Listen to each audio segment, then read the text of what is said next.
Hi everyone! In this video I'll show you how to create a fake Windows Update screen.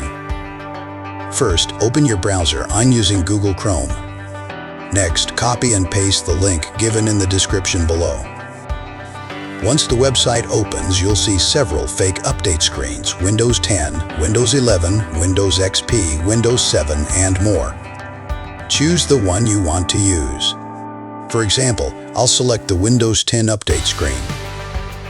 Then, choose your update time. Next, choose your starting time. After that, click on Restart. To make it full screen, click on the full screen icon. Now it looks exactly like a real Windows update, perfect for pranks or for making your screen look busy during recordings. To exit the fake update, just press the S key or press F11 again. And that's it, you've successfully created a fake Windows Update screen. Don't forget to subscribe to my channel for more tips and tricks.